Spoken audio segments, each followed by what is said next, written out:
Hey, it's Friday. Let's have a cocktail with Anna Glowinski. Anna Glowinski here, and delighted and honoured and excited to be joined on the line by Michael Armstrong, because we're going to be playing his new song, which I presume you haven't heard yet. It's called The Greatest Thing. And this guy is a pretty big deal. Hi, how you doing? Hi, Anna. How you doing? Thanks for having me on. Yeah, really good, thanks. I mean, you've had a number one top hit in the indie charts in the US, number 15 in the top 40. You're on a wave of success. What's it feel like? Oh, well, that particular number one was in 2021. October, stayed number one for 4 weeks in September, October 2021. So at the time it felt, and still does, feels very...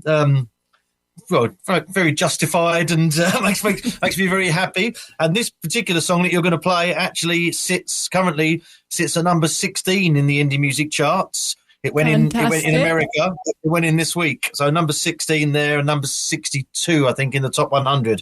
So that's the debut. So hopefully it will rise and be as successful as the previous one was in 2021. That must just be filling you with bubbles of excitement. Like, I can't really imagine what it must be like to be just sitting there and looking at these charts, looking at the numbers and being like, I don't know, like gambling or watching a bingo outcome or something like that, being like, oh, come on, what's... Well, it literally fills me with bubbles, because every time it goes up the chart, I open a bottle of champagne. So my wife and I, so it literally fills me with bubbles. But no, it's really exciting. I get the chart news every Wednesday morning. Well, during the night on Tuesday, I wake up to it on a Wednesday morning. It officially gets announced on a Friday in America. And it's good, America in particular, because their charts are done on radio play, not on sales or streams as it is these days. So it's slightly more lucrative when someone plays your record on the radio than when someone streams it. So I'm a very happy boy, yes. Opening those champagne bottles. And you say that it feels justified. That's a brilliant word, because I believe that means that, you put a lot of work into it. You feel like you're getting where you deserve to be. Tell us a bit about that. That sounds perhaps a little bit big-headed. I didn't quite mean it like not that. At all. Not at all. I'm not. I don't know if anyone else can see me or they just listen to my voice. But I can see you, but it's just you and me that can see, and everyone else is hearing. Well, I'm not an 18-year-old or even a 20-year-old or even a 30-year-old, dare I say. So when I say justified, I've been doing this for a very, very long time. So when the number one came in 2021, completely out of the blue, I have to say, I was not expecting it. Really? Yeah, it was just very fulfilling. And I say justified, that's probably not the right word, but I was just so proud for the people around me, my parents, my wife and children, my manager, all these people that have supported me and put up with me for many, many years. So I felt very proud and vilified, maybe is a better word, that I told you I could do it, that kind of thing. Do you know what I mean? Yeah. Put all those things down. So justified but unexpected. That's quite a story. It makes you think that there's been a lot of work and time that's gone into a career as a music maker. Can you tell us a little bit about your past and how the making of your music and the process of getting it out there and what your career has been like up until that point? Sure, yeah. I've been in love with music and singing since I was a very young boy. I remember my parents had the Beatles' Blue and Red albums, the greatest hits albums, on cassette in those days. One of your listeners might not remember them, but in their car. And so driving to school, or driving anywhere, we'd have the Beatles cassettes on and I'd sing along with my brother. And as soon as I started to play the guitar, I guess when I was about 11, and as soon as I could play a few chords, I was writing songs. And they weren't very good then. Hopefully I've got better over time. And and so when I was 18, or maybe a little bit later, had a school band, that kind of thing. We did some good gigs in London, but it all kind of came to an end. Didn't quite get the record deal or anything like that that we wanted. And I was being a bit of a hippie, sitting in my bedroom recording songs for a year or so. And my dad, as any good parent should do, and as I tell my children now, he said to me, okay, well, they were very supportive, my parents, of the music, but they said, while you're following this path, you should also probably get a proper job. And my dad ran a building company, a construction company in London. So I went to work with him And I have to say right at this point that I can't even put up a shelf. So when I say a building company, I wasn't out on the site building things because I'm absolutely useless at anything like that. So I was more on the management side. I was pricing jobs and doing the accounts. He kind of trained me to be an accountant. I thought you were going to say that you were stood on the building site singing and motivating the other workers. No, mainly driving around in a van singing and having fun. But yeah, and that kind of took over my life. I got married. I had 3 children. I got a mortgage, and this kind of fill-in job that was never meant to be my proper job kind of took over, and I ended up doing that for about 15 years. John Lennon said, "Life is what happens to you while you're busy making other plans." And I think that's a wonderful line, and it's exactly kind of what happens to a lot of people. I think you have these dreams and aspirations, and you follow a certain path, and before you know it, here you are, 40 years old with a family and things like that.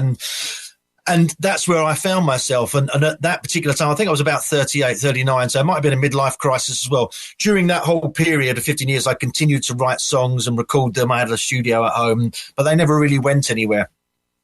And so my dad got ill and didn't want to carry on the business. The economic kind of downturn hit the UK, and so the work wasn't as bountiful as it was plentiful. And I met a lady called Lisa Davies who ran a promotions company and worked with all sorts of people. And I gave her a CD. I'd been hawking around these CDs for years, and she finally listened to it. And so all these things kind of came together, and I was met with a kind of crossroads. Do I carry on with this very successful building company? We made a real success of it, my dad and I, and it paid for my house here and all that kind of thing. I was living a good life. Do I stick with that, or do I throw it all away and decide at 40 years old to become a rock star, to follow my dreams? And of course I took the latter option. Of course I did. My wife and kids probably still haven't forgiven me, but there you go. I went for it. And that was 10 years ago. My debut album came out 10 years ago. And it's not been easy. But, I mean, just from that story alone, you can tell why when I got the number 1 in America, it was felt pretty, justified. And thank God, maybe I did make the right call after all. And how did you go about getting it out there, promoting it with a record label or your producer, Lisa? It was mad. When I did my first album 10 years ago, lots of people said to me, "Oh, this would work really well in America." And that means nothing. I think, that's great. I'm sure. What do I do? What do I do? How does that work? What can I do?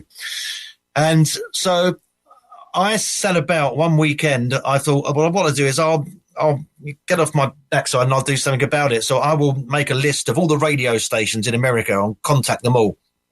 And so I started with Alabama, started at A, worked my way through the alphabet. And it was an exercise where I realized just how huge America is, because it took me about 6 months to compile all these emails. My gosh. Every radio station in every state. And I ended up with something like 20 or 30,000 emails. And I sent out my first song in a nice letter to go with it.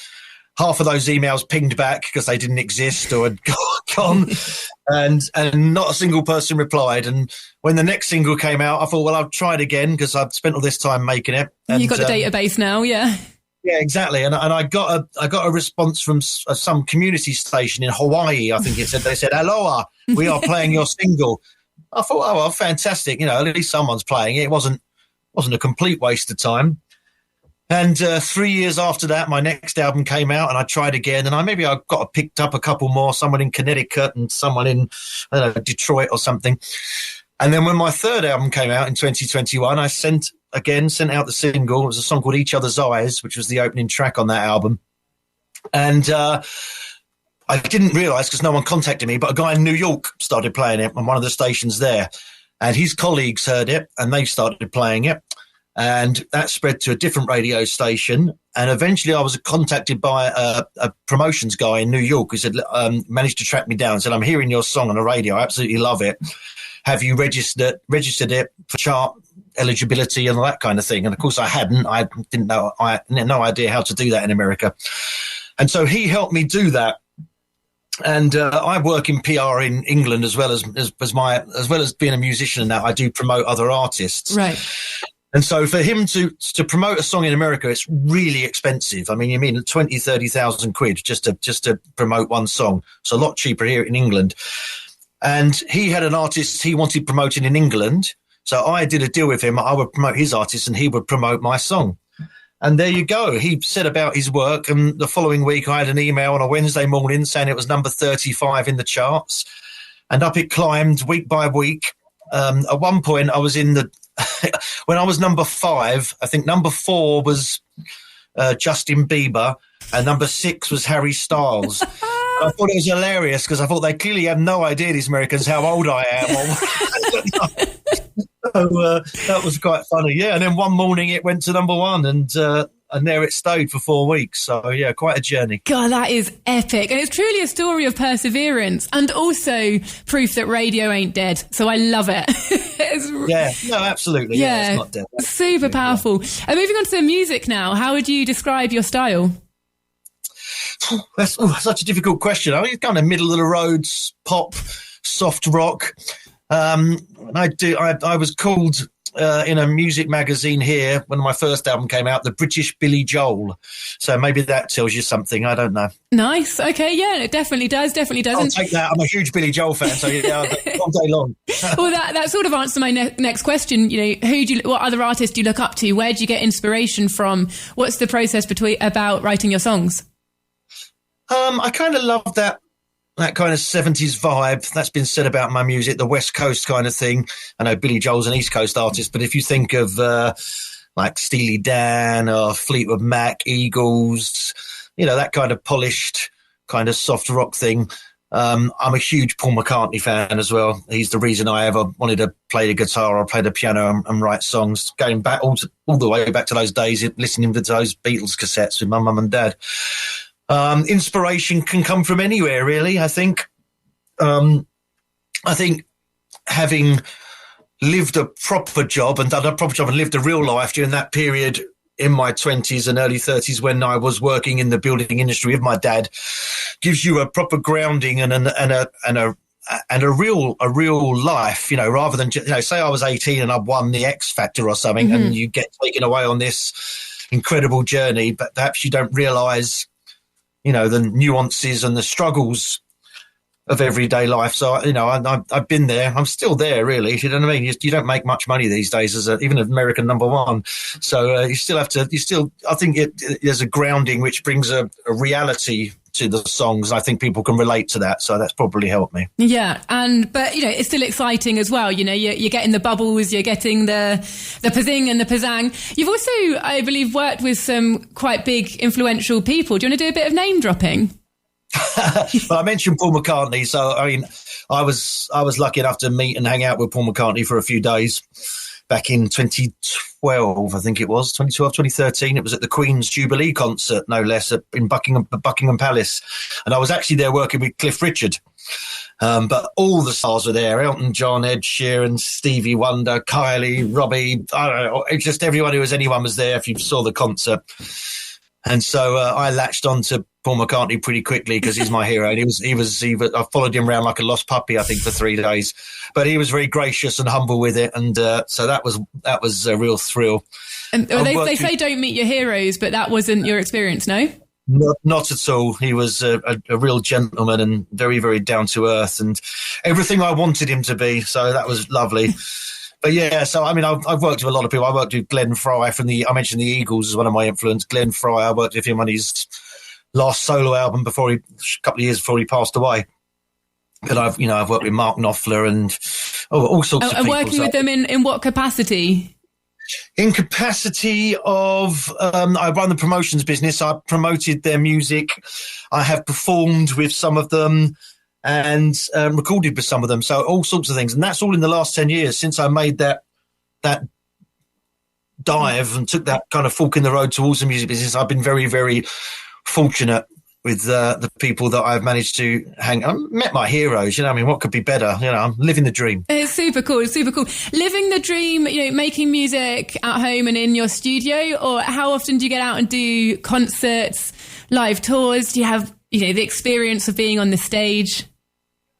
Yeah, I love that. When my first album came out, I did a lot of touring. I toured with Leo Sayer for a couple of months. I was the support act here in England. I toured with Tapao. I was in the band Tapao as well. So I did the support act kind of thing. And then I had to come off stage for 10 minutes, had a quick beer, changed my T-shirt and went back on and played percussion and did backing singing with them. I toured with Beverly Craven, the Hollies, Dean Friedman, the American artist. So I did all that, and then COVID came along and kind of put a stop to all those kind of shenanigans. And I've got a band last year, and we've started going out and playing a few more gigs. So I still love doing that. My favourite place to be is here in my studio, writing and creating. But it's nice to get out and play on the road every now and then. Fair enough. That's a fair point of view. And how's your family reacted to all of this as well? Like you say, you've taken them on a curveball with your decisions. Yeah. I mean, the kids are grown up now. Not grown up; they're still living here. But I mean, that's the story of life these days. Yeah, the youngest is 18 now. As they're obviously 18, 21, and 24. They were a lot younger, obviously, when I took that plunge. No, I think they're very, very proud of me. Yes, I mean, I think there was a time they go through that certain age when they're perhaps, I don't know, 12 or 13, when they wouldn't be seen dead with their dad, or the fact that I'd get up and sing in front of people is like the worst thing in the world. But now they come to all my gigs and come with all their friends, and all their friends know me, and they listen to me, and they all say, "Oh, we love that new track," or whatever. All his mates and all their mates and all that. So it's it's very nice. We're all very close. And is there anything that you can do with any of them? Have any of them got the music bug? My middle son Sam has got a good voice. He's a good singer, and he plays a bit of piano. But I maybe one day. The other two aren't interested in it. I think they're not. They don't like the spotlight so much. They'd rather hide behind me. But yeah, Sam's a show off, so he may follow in my footsteps eventually. We'll see. And of course, so you're launching this song and a new album. Go for it. Tell us all about it. Well, this is a standalone single, actually. It's a song called The Greatest Thing, and it's actually 1+1 featuring Michael Armstrong, as opposed to just Michael Armstrong. And that's because I wrote it with my friend Warren Bennett, who actually produced my second album back in 2018, and we've stayed good mates. Wrote a whole load of songs together during lockdown, which were never intended for me to sing. We were kind of doing a publishing idea. A lot of them were written for female singers. But we were chatting last year, and I said to him, we should do something with these songs. And, I always thought this particular one would work well for my voice. And it's just an out and out pop song. It's a love song. There's nothing clever about it. It's just, 3.5 minute happy, feel good pop song. I was arguing with a listener last week because I put a lot of meanings behind things. We have a section in this show called Philosophize This, and he was like, when's a song just going to be a song? And I was like, no. Music is art. It's always got a deeper meaning behind it. But here you are saying it's just a song. This one is, I've done my albums are a bit singer-songwritery, and you got to decipher perhaps, certainly when I was younger as well, you got to decipher it. But this was an exercise Warren and I wrote during lockdown. I say, we're going to write for other people. We're just going to write simple, out-and-out pop songs, nothing clever. That was my remit. And this is one of the songs that we came up with. And it will be on an album. I said it was 10 years since my first album came out.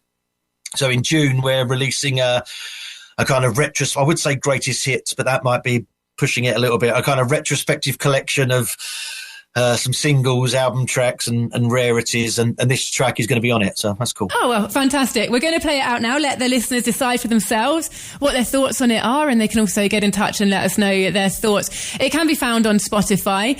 Is there anywhere else that you'd like people to look it up, or about any upcoming gigs that you'd like to promote if people have been captured by all this? Okay, well, the best place to go is my website, which is michaelarmstrongmusic.co.uk. And you can hear all the albums on there, watch all the videos, see lots of photographs of me with all the famous people I mentioned. And yeah, it's a pretty cool website, so check it out. Absolutely. And here is The Greatest Thing by 1+1 featuring Michael Armstrong himself.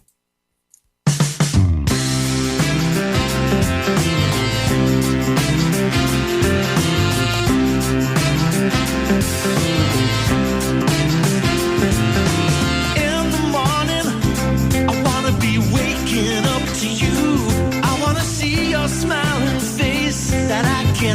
you all day through. And when I come home in the evening, I'm gonna hold you once again.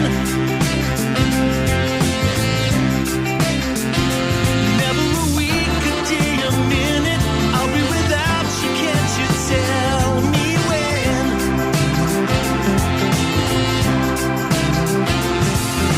Stop your thinking, I don't want the time to run away. I'll be a slave to your desire, I'll go on my knees and pray. I'd do anything you ask me, just tell me and it's done. I'm like a fool with no direction, I'm like a man that's on the run. Come on now baby, we both believe it's true. I knew that I found love in the moment I found you. Don't you keep me waiting, hanging on a string. I already told you, you're the greatest thing.